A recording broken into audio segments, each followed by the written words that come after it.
Hello students, welcome back to study live with Raunak. कैसे हैं आप लोग?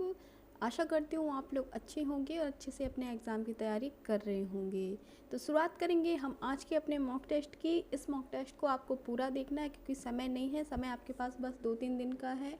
इस मॉक टेस्ट से आपके 1-2 या नंबर आराम से बन सकते हैं, तो पूरा देखिएगा। चैनल पे नए हैं तो चैनल को सब्सक्राइब ज़रूर कर लीजिए। चलिए शुरुआत करेंगे हम आज के अपने प्रश्न की। पहला प्रश्न है आपका, दिल्ली का सुल्तान जो भारत में नहरों के सबसे बड़े जाल का निर्माण करने के लिए प्रसिद्ध है वह था?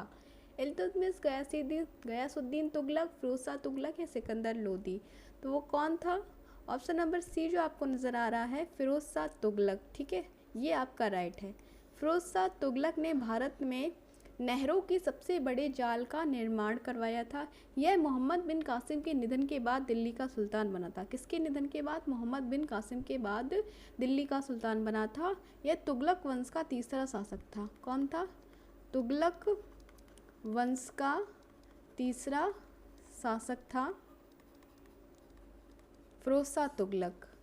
इसने 1320 से 1412 ईस्वी तक दिल्ली पर शासन किया था। कब से कब तक? 1320 से 1412 ईस्वी तक दिल्ली पे शासन किया था। किसने? फिरोज शाह तुगलक आपका राइट आंसर है। आगे बढ़ेंगे।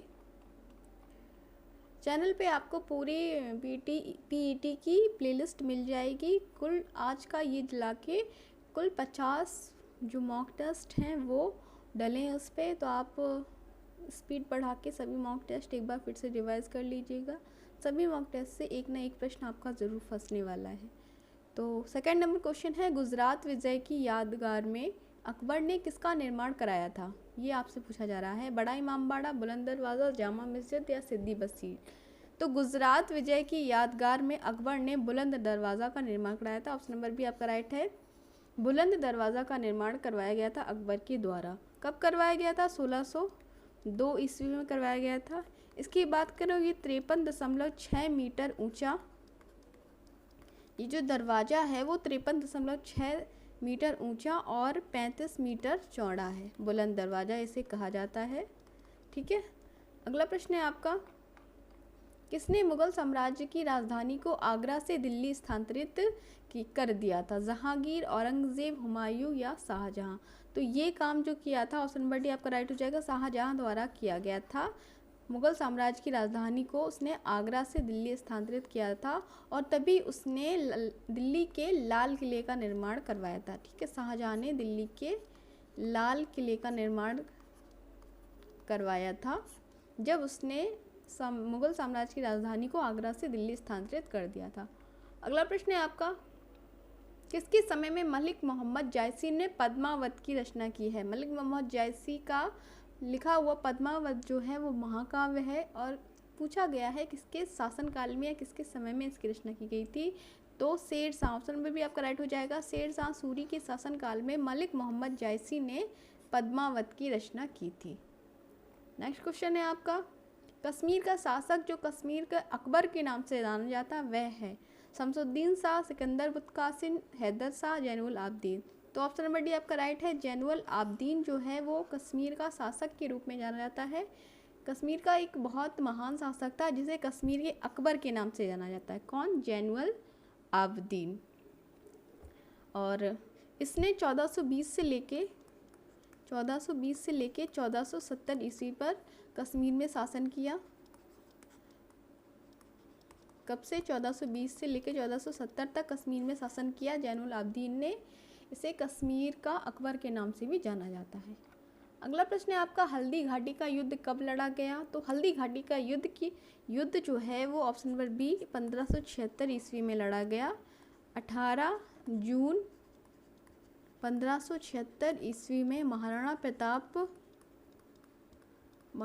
प्रताप और मुगल सेना के मध्य, अकबर के मुगल सेना के मध्य युद्ध लड़ा गया। महाराणा प्रताप और अकबर की मुगल सेना के मध्य हल्दी घाटी का युद्ध लड़ा गया 18 जून 1576 ईस्वी में। अगला प्रश्न है आपका, कौन सा जो मकबरा है वो द्वितीय ताजमहल कहलाता है? ये आपसे पूछा जा रहा है कि किस मकबरा को द्वितीय ताजमहल कहलाता? अनारकली का मकबरा, एतमादुद्दौला का मकबरा, राबिया उद्दौलानी का मकबरा जिसे बीबी का मकबरा भी कहते हैं, या इनमें से कोई नहीं?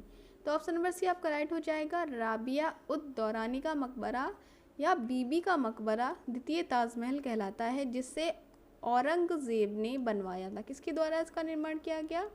औरंगजेब द्वारा बनवाया गया था। बीबी का मकबरा या राबिया उद दौरानी, कुछ भी आ जाए तो आप लगा देना।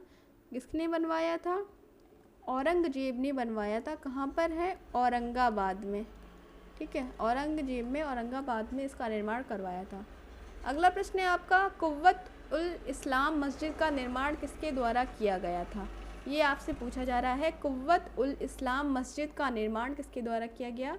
कुतुबुद्दीन ऐबक, अलाउद्दीन खिलजी, इल्तुतमिश या मोहम्मद आदिल शाह। तो ये निर्माण किया गया option number A, Qutubuddin Aibak द्वारा। कुतुबुद्दीन ऐबक द्वारा कुव्वत उल इस्लाम मस्जिद का निर्माण करवाया गया, जो सबसे पहली कहाँ? दिल्ली के राय पिथौरागढ़ के पास 1197 ईस्वी में दिल्ली के राय पिथौरागढ़ पास से इस मस्जिद का निर्माण करवाया गया था कुतुबुद्दीन ऐबक ने। अगला प्रश्न है आपका, अलबरूनी किसके शासनकाल में इतिहासकार था? महमूद गजनवी, बलबन, अकबर या मोहम्मद बिन तुगलक। तो ऑप्शन नंबर ए आपका राइट है। अलबरूनी जो है वो महमूद गजनवी के शासनकाल में इतिहासकार था। नेक्स्ट क्वेश्चन है आपका, आगरा नगर की स्थापना किसके द्वारा की गई? ये मोस्ट इम्पॉर्टेंट क्वेश्चन है, प्रीवियस ईयर में भी आ चुका है। तो फिरोज़ा तुगलक, मोहम्मद बिन तुगलक, अलाउद्दीन खिलजी या सिकंदर लोदी। तो आगरा नगर की स्थापना की बात करें तो ये ऑप्शन नंबर डी आपका राइट है। सिकंदर लोदी ने आगरा नगर की स्थापना की थी। कब की थी? तो 1504 ईस्वी में। 1504 ईस्वी में सिकंदर लोदी द्वारा आगरा की स्थापना की गई थी। अगला प्रश्न है आपका, मयूर सिंहासन तख्ते ताउस जिसे कहा जाता है पर बैठने वाला अंतिम मुगल बादशाह कौन था? ये आपसे पूछा जा रहा है। शाह आलम, मोहम्मद शाह रंगीला, बहादुर शाह या जहांदार शाह। तो यहाँ आपका राइट आंसर हो जाएगा option number B, Mohammad Shah Rangila जो है वो मयूर सिंहासन जो कि दिल्ली में है, जिसे तख्ते ताउस के नाम से भी जाना जाता है, बैठने वाला अंतिम मुगल बादशाह था। कौन? मोहम्मद शाह रंगीला। अगला प्रश्न है आपका, तैमूर के आक्रमण के बाद भारत में किस वंश का राज स्थापित हुआ? लोधी वंश, सैयद वंश, तुगलक वंश या खिलजी वंश। तो यहाँ आपका राइट आंसर है ऑप्शन नंबर बी, तैमूर के आक्रमण के पश्चात भारत में सैयद वंश का स्थापना की गई। और सैयद वंश का संस्थापक कौन था जिसने सैयद वंश की स्थापना की? खिज्र खां। खिज्र खां द्वारा सैयद वंश की स्थापना की गई थी। अगला प्रश्न है आपका, कानपुर से प्रकाशित किस समाचार पत्र के माध्यम से विजय सिंह पथिक ने बिजौलिया आंदोलन को समूचे भारत में चर्चा का विषय बना दिया? कानपुर से प्रकाशित कौन सा समाचार पत्र था? ये आपसे पूछा जा रहा है। केसरी, प्रताप, मराठा या मंजूषा। तो ये था आपका ऑप्शन नंबर बी, प्रताप समाचार पत्र था जिसे विजय सिंह पथिक द्वारा प्रकाशित किया गया था। उसने बिजौलिया आंदोलन को समूचे भारत में एक चर्चा का विषय बना दिया था। किस समाचार पत्र के द्वारा? प्रताप समाचार पत्र के द्वारा, जिसे कानपुर से प्रकाशित किया जाता था। अगला प्रश्न है आपका, चाकू का नगर किस शहर से प्रसिद्ध है? चाकू का नगर नाम से कौन सा शहर प्रसिद्ध है? ये क्वेश्चन है। उन्नाव, रामपुर, मुजफ्फरनगर या बलरामपुर। तो यहाँ आपका राइट आंसर है ऑप्शन नंबर बी, रामपुर जो है उत्तर प्रदेश का, वो चाकू के नगर के नाम से प्रसिद्ध है, क्योंकि आपने सुना होगा रामपुरी चाकू भी आता है। तो यहाँ आपका राइट आंसर है ऑप्शन नंबर बी, रामपुर। अगला प्रश्न है, उत्तर प्रदेश का प्रथम हिंदी साप्ताहिक बनारस अखबार कब प्रकाशित हुआ? तो ये प्रकाशित हुआ है ऑप्शन नंबर ए, 1845 ईस्वी में। कब हुआ? 1 जनवरी 1845 ईस्वी में बनारस अखबार प्रकाशित किया गया था। उत्तर प्रदेश का जो प्रथम हिंदी साप्ताहिक है। अगला प्रश्न है आपका, उत्तर प्रदेश में सर्वप्रथम महानगर बस सेवा किस शहर में शुरुआत हुई थी? रायबरेली, कानपुर शहर, लखनऊ से बाराबंकी या सोनभद्र। तो समूचे भारत की बात करें या उत्तर प्रदेश की बात करें, सबसे पहले जो बस सेवा है वो ऑप्शन नंबर सी, लखनऊ से बाराबंकी शुरुआत हुई थी। कहाँ से? लखनऊ से बाराबंकी चलाकर शुरुआत की गई थी। 15 मई 1947 को चलाई गई थी। कब? 15 मई 1947 को लखनऊ से बाराबंकी के मध्य शुरुआत की गई थी। अगला प्रश्न है आपका, उत्तर प्रदेश में स्थित प्रेम मंदिर के लोकार्पण कब हुआ था? ठीक है, यहाँ पर लोकार्पण की बात हुआ था। क्वेश्चन ध्यान से पढ़िएगा। लोकार्पण की बात हो रही है प्रेम मंदिर के, जो कि मथुरा में है। तो ये हुआ था आपका ऑप्शन नंबर ए, 17 फरवरी 2012 को। कब लोकार्पण किया गया था? 17 फरवरी 2012 को उत्तर प्रदेश के मथुरा में स्थित प्रेम मंदिर का जो निर्माण लोकार्पण है वो 17 फरवरी 2012 को किया गया। अगला प्रश्न है आपका, निम्नलिखित में कौन हरियाणा हरिकेन के नाम से प्रसिद्ध हुआ है? मंसूर अली खां पटौदी, कपिल देव, साइना नेहवाल या विजेंदर सिंह? तो हरियाणा हरिकेन जो है वो कपिल देव को कहा जाता है। ऑप्शन नंबर बी आपका है, कपिल देव को कहा जाता है। इन्होंने 1983 में वर्ल्ड कप जिताया था। ठीक है। अगला प्रश्न है आपका, रंगास्वामी कप का संबंध किस खेल से है? कुश्ती, फुटबॉल, हॉकी या गोल्फ? तो रंगास्वामी कप का संबंध जो है वो ऑप्शन नंबर सी आपका राइट हो जाएगा, हॉकी से है। हॉकी से है रंगास्वामी कप का संबंध। इसे 1928 में पेश किया गया था। कब? 1928 में इसे पेश किया गया था। अगला प्रश्न है, ओलंपिक ध्वज सर्वप्रथम कब और कहाँ फहराया गया था? 1912 स्टॉकहोम स्वीडन, 1908 लंदन इंग्लैंड, 1920 के एंटवर्प बेल्जियम में, 1896 एथेंस ग्रीस में। तो ये आपका 1920 ऑप्शन नंबर सी राइट हो जाएगा। ओलंपिक ध्वज सर्वप्रथम 1920 के एंटवर्प बेल्जियम में फहराया गया था। कहाँ पर? 1920 में एंटवर्प बेल्जियम में फहराया गया था। अगला प्रश्न है आपका, निम्नलिखित में किसे जनता द्वारा प्रत्यक्ष रूप से निर्वाचित सदन है? राज्यसभा, लोकसभा, उपयुक्त दोनों या इनमें से कोई नहीं? तो जनता द्वारा प्रत्यक्ष रूप से जिसमें प्रतिनिधि चुने जाते हैं वह है आपका option number B, Lok Sabha. Lok Sabha में प्रतिनिधि जो चुने जाते हैं वो प्रत्यक्ष रूप से चुने जाते हैं और जनता द्वारा चुने जाते हैं, इसीलिए इसे प्रतिनिधि सदन या निर्वाचित सदन भी कहा जाता है। किसे? लोकसभा को। अगला प्रश्न है आपका, उपराष्ट्रपति को पद की गोपनीयता की शपथ कौन दिलाता है? राष्ट्रपति, प्रधानमंत्री, लोकसभा अध्यक्ष या मुख्य न्यायाधीश सर्वोच्च न्यायालय? तो ये उपराष्ट्रपति को पद की गोपनीयता का शपथ जो है वो ऑप्शन नंबर ए राष्ट्रपति के द्वारा दिलाई जाती है और अनुच्छेद 69 में इसका प्रावधान निहित है। ठीक है, अनुच्छेद 69 में इसका प्रावधान निहित है। राष्ट्रपति द्वारा पद की गोपनीयता की शपथ दिलाई जाती है। नेक्स्ट क्वेश्चन है आपका, किसने 2 पूर्ण अवधियों के लिए भारत के उपराष्ट्रपति पद का जो पदभार था वो संभाला था? डॉक्टर एस राधाकृष्णन, वीवी गिरी, बीडी जत्ती, एम हियादुल्ला? तो ये संभाला था ऑप्शन नंबर ए doctor S Radhakrishnan. Doctor Sarvepalli Radhakrishnan द्वारा 2 पूर्ण अवधियों के लिए भारत के उपराष्ट्रपति के पद को संभाला गया था। कब से कब तक बता दें आपको? तो 1952 से लेके 1957 और 1957 से लेके 1962 तक 2 अवधियों के लिए इन्होंने उपराष्ट्रपति का पद संभाला था। अगला प्रश्न है आपका, राज्यपाल सोने के पिंजरे में निवास करने वाली चिड़िया के समतुल्य है, यह कथन किसका है? तो ये कथन है आपका option number B, Sarojini Naidu, जो कि पहली महिला राज्यपाल बनी थी। सरोजनी नायडू द्वारा यह कथन कहा गया था कि राज्यपाल जो है वो सोने के पिंजरे में निवास करने वाली चिड़िया के समतुल्य है। अगला प्रश्न है, राजनीतिक शब्दावली में शून्यकाल का अर्थ होता है वह दिन जब संसद में कोई कार्य नहीं होता है, निलंबित प्रस्ताव, स्थान का या प्रश्न उत्तर सत्र? तो यहाँ पर शून्यकाल का जो अर्थ है वह है प्रश्नोत्तर सत्र। ऑप्शन नंबर डी आपका राइट है। राजनीतिक शब्दावली में शून्यकाल का अर्थ जो होता है वह होता है प्रश्न उत्तर सत्र। अगला प्रश्न है आपका, मानव त्वचा का अध्ययन करने वाली विज्ञान की शाखा है फिजियोलॉजी, एनाटॉमी, बायोकेमिस्ट्री या डर्मेटोलॉजी? तो मानव त्वचा अध्ययन करने वाली विज्ञान की शाखा आपकी ऑप्शन नंबर डी डर्मेटोलॉजी। ठीक है, कौन सी है? डर्मेटोलॉजी आपकी मानव त्वचा के अध्ययन करने वाली विज्ञान की शाखा कहलाती है। अगला प्रश्न है आपका, मानव शरीर के किस अंग की हड्डी जो है वो सबसे लंबी होती है? मेरुदंड, जांग, रिबकेज या भुजा? तो ऑप्शन नंबर बी आपका राइट है। जांग की जो हड्डी है वो मानव शरीर की सबसे लंबी और सबसे बड़ी हड्डी है। क्या बोलते हैं इसे? फीमर बोलते हैं। ठीक है, सबसे बड़ी। वहीं अगर हम बात करें मानव शरीर की सबसे छोटी हड्डी, तो ये आपकी कान में रहती है। क्या नाम है इसका? इसका नाम है स्टेपीज।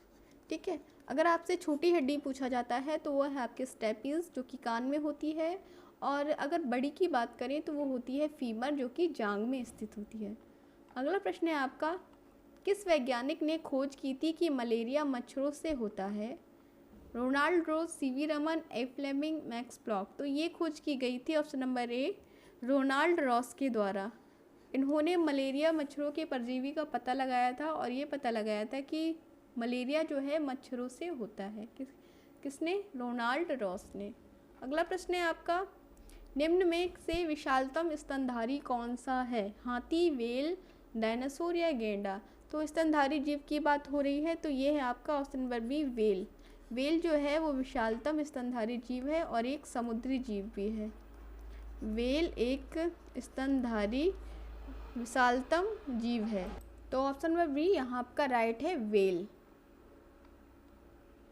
नेक्स्ट क्वेश्चन है आपका, विश्व में कॉफ़ी उत्पादन में भारत का स्थान कौन सा है? तीसरा, चौथा, छठा या सातवां?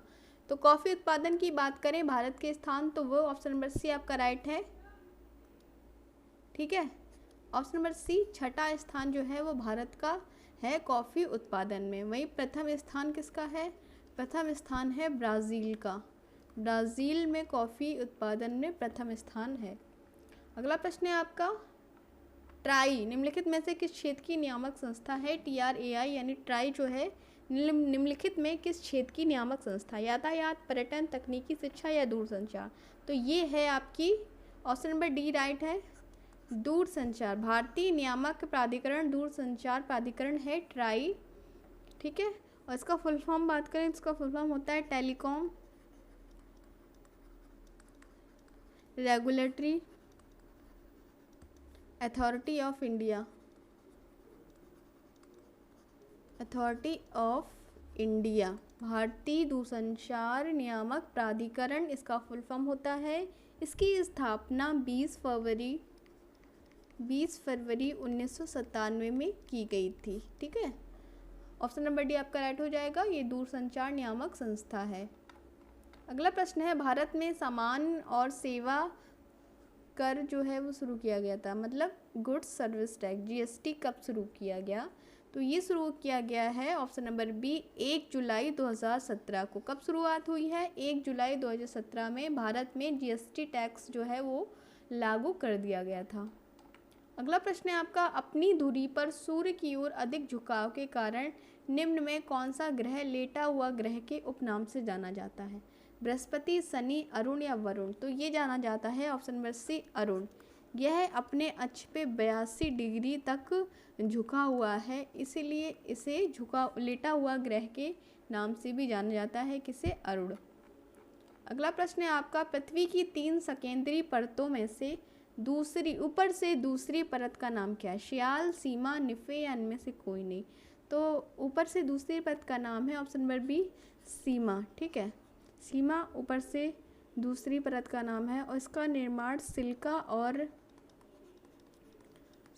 और एल्युमिनियम से मिलकर बना है। सिलिका और एल्युमिनियम से मिलकर बने होने के कारण इसका नाम सीमा है। ठीक है, नेक्स्ट क्वेश्चन है, रेशेदार दिखाई देने वाले मेघ को क्या कहते हैं? कपासी, स्तरी, पछाब या स्तरी मध्य मेघ? तो ये कहते हैं ऑप्शन नंबर सी, पछाब। ठीक है, पछाब कहते हैं। इनका आकार जो है वो पक्षियों के पंख की तरह होता है, इसलिए इन्हें पछाब कहते हैं, रेशेदार दिखाई देने वाले मेघ यानी बादलों को। अगला प्रश्न है, फाउंटेन पेन का आविष्कार किसने किया? Ladislav Jose Biro, doctor CB Desai, James Watson and Crick या लेविस वाटरमैन? तो फाउंटेन पेन का आविष्कार जो है वो option number D, Lewis Waterman के द्वारा किया गया था। किसके द्वारा? लुइस वाटरमैन के द्वारा फाउंटेन पेन का आविष्कार किया गया था। अगला प्रश्न है आपका, भारत में वृक्षारोपण उत्सव जिसे वन महोत्सव के नाम से जाना जाता है के जन्मदाता कौन है? महात्मा गांधी, विनोबा भावे, KM मुंशी या जवाहरलाल नेहरू? तो वन महोत्सव के जन्मदाता भारत में है option number C, KM Munshi, जिनका पूरा नाम है कन्हैया लाल मानिक लाल मुंशी। कन्हैया लाल मानिक लाल मुंशी, इन्हें भारत में वन महोत्सव के जन्मदाता के रूप में जाना जाता है। अगला प्रश्न है आपका, भारत के बीमारू राज्यों में सबसे घना आबादी वाला राज्य कौन सा? बीमारू मतलब BI से आपका हो जाएगा बिहार, M से आपका मध्य प्रदेश, R से आपका आ जाता है राजस्थान, U से आपका आ जाएगा उत्तर प्रदेश। ठीक है, इन 4 राज्यों का जो पहला अक्षर इंग्लिश का लेके बीमारू राज्य बना है। और इसमें आपसे पूछा है सबसे घना आबाद राज्य है, तो वह है आपका ऑप्शन नंबर ए बिहार। बिहार आपका राइट आंसर है। अगला प्रश्न है आपका, नाथपा झाकड़ी परियोजना किस नदी पर निर्मित है? सतलज, रावी, व्यास है, चिनाब। तो नाथपा झाकड़ी परियोजना जो कि एक जल विद्युत परियोजना है, वो ऑप्शन नंबर आपका राइट है, सतलज नदी पर स्थित है। कहाँ पर है ये? हिमाचल प्रदेश में, हिमाचल प्रदेश में है और सतलज नदी पर निर्मित है नाथपा झाकड़ी परियोजना। अगला प्रश्न है आपका, किस भारतीय शटलर ने मलेशिया मास्टर्स 2023 का खिताब जीता है? एच.एस. प्रणय, लक्ष्य सेन, पारुपल्ली कश्यप, श्रीकांत किदाम्बी। तो ये जीता गया है option number A H S. Prannoy के द्वारा। किसके द्वारा? एच.एस. प्रणय के द्वारा भारतीय शटलर ने मलेशिया मास्टर 2023 का खिताब जीता है। उसने चीन के प्रतिद्वंदी को हराकर ये खिताब अपने नाम किया है। ठीक है, एच.एस. प्रणय के ने। अगला प्रश्न है आपका, निम्नलिखित में कौन सा चंद्रयान 3 का प्रक्षेपण यान है? जीएसएलवी मार्क, पीएसएलवी, चंद्रयान 2, इनमें से कोई नहीं। तो चंद्रयान 3 का जो प्रक्षेपण यान है वह है आपका ऑप्शन नंबर ए जीएसएलवी मार्क 3। ठीक है, जीएसएलवी मार्क 3 चंद्रयान 3 का प्रक्षेपण यान है। चंद्रयान 3 14 जुलाई 2023 को लॉन्च किया गया था। 14 जुलाई 2023 को लॉन्च किया गया था चंद्रयान 3। अगला प्रश्न है आपका, आईपीएल 2023 में सर्वाधिक विकेट लेकर किस गेंदबाज ने पर्पल कैप जीता? ये आपसे पूछा है। राशिद खान, मोहम्मद शमी है ये, मोहम्मद शमी, हार्दिक पांड्या, मोहित शर्मा। तो ये इसका राइट आंसर है option number B, Mohammed Shami को 2023 के लिए पर्पल कैप मिली है। इन्होंने 2023 आईपीएल के 2023 सीजन में सर्वाधिक विकेट लिए हैं। किसने? मोहम्मद शमी के द्वारा। और ये अभी हाल ही में वर्ल्ड कप में 2 बार 5-5 विकेट लेने वाले पहले खिलाड़ी भी बन गए हैं। कौन? मोहम्मद शमी। अगला प्रश्न है आपका, विश्व दुग्ध दिवस हर साल किस तारीख को मनाया जाता है? तो ये मनाया जाता है ऑप्शन नंबर ए आपका राइट हो जाएगा 1 जून को। ठीक है, विश्व दुग्ध दिवस जो है वो हर साल 1 जून को मनाया जाता है। इसे मनाने का उद्देश्य है दूध की उपयोगिता को पूरे विश्व में बताना, इसे मनाने का उद्देश्य है। अगला प्रश्न है आपका, हाल ही में किस बैंक ने बेंगलुरु में प्रोजेक्ट कुबेर लॉन्च किया है? भारतीय state bank, HDFC bank, Punjab national bank या इंडियन ओवरसीज बैंक? तो ये लॉन्च किया गया है ऑप्शन नंबर ए भारतीय स्टेट बैंक द्वारा। एसबीआई के द्वारा हाल ही में बेंगलुरु में प्रोजेक्ट कुबेर लॉन्च किया है ग्राहकों की सहायता के लिए। किस लिए? ग्राहकों की सुविधा के लिए इससे लॉन्च किया गया है प्रोजेक्ट कुबेर को। किसके द्वारा? एसबीआई के द्वारा, भारतीय स्टेट बैंक के द्वारा प्रोजेक्ट कुबेर। अगला प्रश्न है आपका, हाल ही में retail company S turtle omni private limited ने किस भारतीय महिला क्रिकेटर को अपने रेगुलर ब्रांड का ब्रांड एम्बेसडर नियुक्त किया है? स्मृति मंधाना, हरलीन देओल, शेफाली वर्मा या हरमनप्रीत कौर? तो ये ऑप्शन नंबर ए आपका राइट हो जाएगा, स्मृति मंधाना। ठीक है, स्मृति मंधाना को नियुक्त किया गया है retail company S turtle omni private limited ने। अगला प्रश्न है आपका, हाल ही में जम्मू कश्मीर की भद्रवाह घाटी में कैलेंडर महोत्सव का उद्घाटन किसके द्वारा किया गया? नरेंद्र मोदी, ओम बिरला, जितेंद्र सिंह या निर्मला सीतारमण? तो जम्मू कश्मीर की भद्रवाह घाटी में लेवेंडर महोत्सव मनाया जाता है। एक प्रश्न याद रखिएगा, लेवेंडर महोत्सव कहाँ होता है? तो जम्मू कश्मीर में होता है। तो ये इसका उद्घाटन किया गया था ऑप्शन नंबर सी केंद्रीय मंत्री जितेंद्र सिंह के द्वारा। किसके द्वारा? केंद्रीय मंत्री जितेंद्र सिंह के द्वारा लेवेंडर महोत्सव का, जो कि जम्मू कश्मीर की भद्र घाटी में मनाया जाता है, उद्घाटन किया गया। अगला प्रश्न है आपका, हाल ही में किसे उदय कोटक